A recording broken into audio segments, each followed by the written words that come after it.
कक्षा 6 सामाजिक विज्ञान। मैं आर.एस. प्रसाद सर आज आप लोगों को अध्याय 2 अर्थात आदि मानव के प्रश्न उत्तर कराने जा रहा हूं। चलिए देखिए आदि मानव के बारे में जानिए क्या कुछ होता है।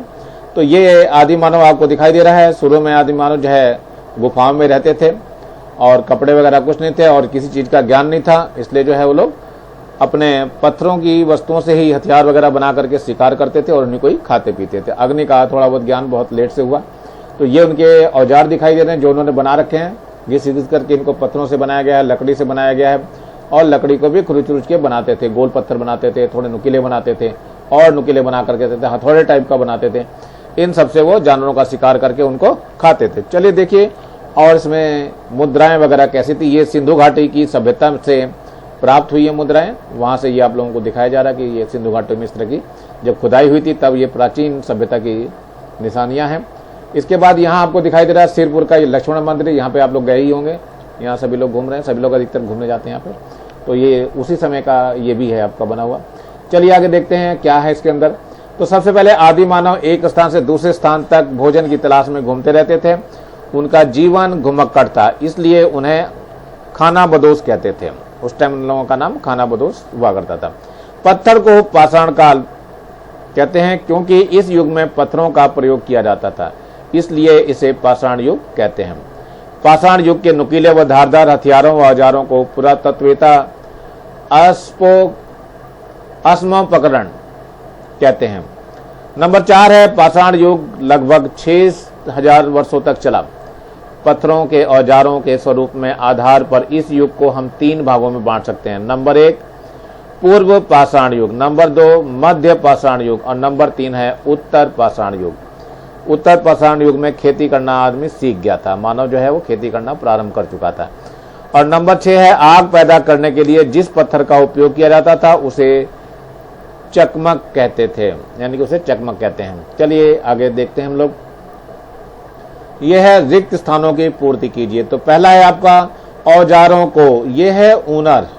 ऊनर इसमें रिक्त स्थान भरना है कि हथों से बांध करके अधिक प्रयोग किया जाता था, यानी बनाया जाता था। इसका औजारों को ऊनर के हथों में बांध करके अधिक उपयोगी बनाया जाता था। नंबर 2 था सिंगनपुर की गुफाएं जो है वो छत्तीसगढ़ में रायगढ़ जिले, यानी कि ये भरना है आपको, रायगढ़ जिले में स्थित हैं। नंबर 3 है भारत में खेती की शुरुआत 5-6 हजार वर्ष पहले हुई थी। नंबर 4 है आदि मानव का पहला पालतू पशु जो है वो कुत्ता था, इसलिए आजकल लोग जो है बहुत ज्यादा कुत्ते को पालते हैं। हमेशा काट लेता है तब भी उसको पाला जाता है, 6 इंजेक्शन भी लगते हैं, पेट में भी लगता है तब भी इंजेक्शन पाते हैं। तो ये कुत्ता बहुत जरूरी है, काटेगा, इंजेक्शन देगा, डोज देगा और आदमी को कभी बुखार नहीं आएगा। चलिए आगे की तरफ बढ़ते हैं। प्रश्न नंबर 1, यदि आदि मानव एक जगह बस कर रहते तो उनके सामने क्या समस्याएं आती। उत्तर है आपका आदि मानव एक जगह बस कर रहते तो उनकी मुख्य समस्या भोजन की होती, अर्थात भोजन की तलाश में ही उन्हें यहाँ वहां घूमना पड़ता था। कंद मूल फल आदि के लिए एक स्थान से दूसरे स्थान तक भटकना पड़ता था, इसलिए बेचारे वो घुमक्कड़ी जिज्ञासु वाले थे। नंबर 2 है ये आदि मानव के औजार किन किन चीजों से बने होते थे, ये मैंने दिखा दिया था चित्र में अभी। आदि मानव के औजार एवं हथियार अधिकतर चकमक पत्थरों से बने होते थे जो कि धारदार व नुकीले होते थे। इस समय लोहा तांबी जैसे धातुओं के बारे में उन्हें पता ही नहीं था। लकड़ी, जानवरों की हड्डियां और सींगों से भी उन्होंने हथियार बनाए। हथौड़े, कुल्हाड़ी और बसले प्रमुख औजार थे उनके। आदि मानव के जीवन के बारे में हमें कैसे पता चलता है, पता तो चलेगा, इतना सब कुछ रखा हुआ है उनका, तो उसी के बारे में ले रहे हैं हम लोग। हम आज के आदिवासी लोगों के जीवन का अध्ययन करके यदि मानव के जीवन के बारे में काफी कुछ अनुमान लगा पाते हैं। इसके अलावा हमें खुदाई से उस जमाने की काफी चीजें मिलती हैं। कैसे मिलती हैं, जैसे पत्थरों के औजार मिलते हैं, जानवरों की हड्डियां मिलती हैं और उससे बने हथियार मिलते हैं। उस जमाने के लोगों ने गुफाओं की दीवारों पर बहुत से चित्र भी बनाए थे जो हजारों साल बाद भी हमें देखने को मिलते हैं। इन सब में हमें आदि मानव के जीवन की शैली के बारे में काफ़ी कुछ जानकारी मिलती है। तो ये है तरीका जिससे हम उनके बारे में जान सकते हैं।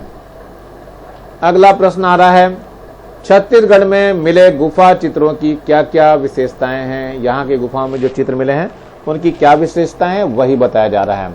तो छत्तीसगढ़ में रायगढ़ जिले के कबरा पहाड़ी और क्या है सिंघनपुर तथा दुर्ग जिले के चितवा डोंगरी और डोंडी लोहारा की गुफाओं में आदि मानवों के बनाए गए चित्र मिलते हैं। ये चित्र रंगीन हैं, इनमें छिपकली है, घड़ियाल है तथा अन्य पशुओं के चित्र हैं। सिंघनपुर की गुफाओं में गहरे लाल रंग के चित्र हैं।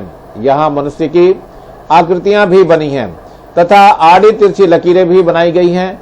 एक आकृति में कुछ लोग एक पशु का शिकार करते हुए दिखाए गए तथा सीढ़ी नुमा आकृति इन चित्रों की विशेषता है। इन चित्रों में अधिकतर सीढ़ी नुमा आकृति होती है।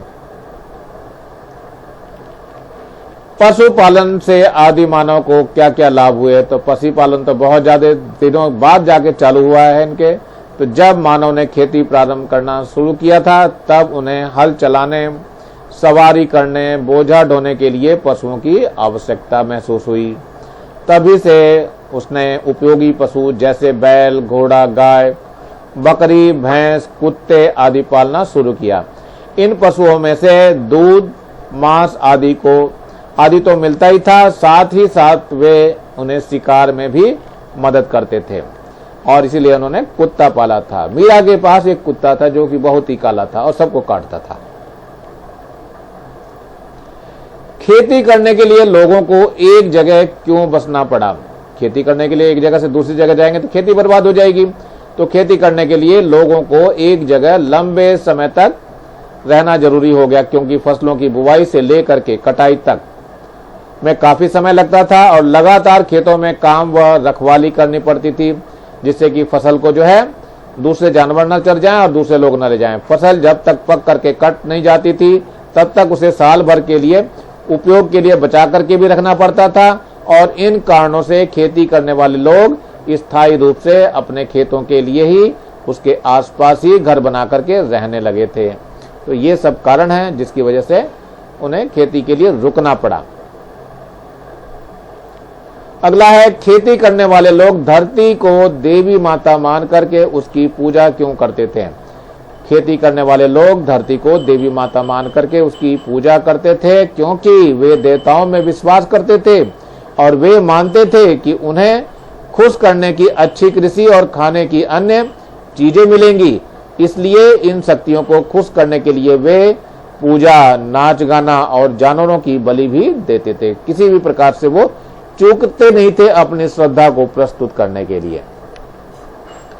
अगला है, सिंघनपुरी की गुफाएं कहाँ स्थित हैं। तो रायपुर में नहीं है, ये छत्तीसगढ़ में रायगढ़ और खरसिया के बीच में भूपदेवपुर है, एक स्टेशन है। वहीं से 3-4 किलोमीटर की दूरी पर जंगलों से घिरी पहाड़ियों के बीच में सिंघनपुर की गुफाएं हैं। ये सिंगापुर से मिलता हुआ है सिंघनपुर, और यहाँ पर बहुत सारे शेर रहा करते थे। चलिए, उन लोगों ने कौन कौन सी चीजों का पता लगाया जो हमारे लिए उपयोगी हैं। किन लोगों ने, आदि मानवों की बात हो रही है। आदि मानव ने कौन सी ऐसी चीजों का पता लगाया जो हमारे लिए बहुत ज्यादा उपयोगी हैं। तो ये भी जानना बहुत जरूरी हो गया है। तो आदि मानवों ने अपने परिश्रम से और सूझबूझ से इस धरती के बारे में बहुत सी जानकारी प्राप्त की। कैसे प्राप्त की, जो आज भी हमारे काम आती है। कौन कौन सी काम आती है देखते हैं। उन्होंने यह भी पता लगाया कि कौन से पौधे व फल खाए जा सकते हैं और कौन से पौधे दवा के काम आते हैं, कौन से पौधे विषैले हैं जो खाने नहीं होते हैं। उन्होंने आग जैसी महत्वपूर्ण शक्ति पर नियंत्रण किया। औजार बनाने के लिए उचित पत्थर और लकड़ी खोजे, घने जंगलों में आने जाने के लिए रास्ते खोजे, जानवरों और पेड़ पौधों के गुणों को बारीक से देख करके पहचान बनाई और यही बातें आगे चल करके खेती और पशुपालन के आधार बने, जिससे हम आजकल खेती करते हैं, पशु पालते हैं और पोल्ट्री फार्म है और ये बकरी का भी फार्म बना लेते हैं, गाय भैंस का भी फार्म बना लेते हैं। तो ये सारी चीजें उन्हीं लोगों से सीखी गई हैं। ये लेसन बच्चों समाप्त हो रहा है। आशा है क्वेश्चन आंसर आप लोगों ने लिख लिए होंगे और नीचे मेरा ये लाल रंग का बटन दिखाई दे रहा है, इसको दबा के सब्सक्राइब कर लेंगे और मेरी वीडियो को लाइक करेंगे और कमेंट्स भी करेंगे कि हाँ आप लोग अपना लेसन कंप्लीट कर रहे हैं या नहीं कर रहे हैं, आपको वीडियो कैसा लग रहा है कमेंट जरूर करेंगे और ज़्यादा से ज़्यादा बच्चों को शेयर करेंगे जिससे ज़्यादा बच्चों को फायदा हो सके और वो लिख सके अपनी कॉपी में। इसी के साथ मैं आर एस प्रसाद सर आज का वीडियो यहीं समाप्त करता हूँ। Thank you, have a nice day.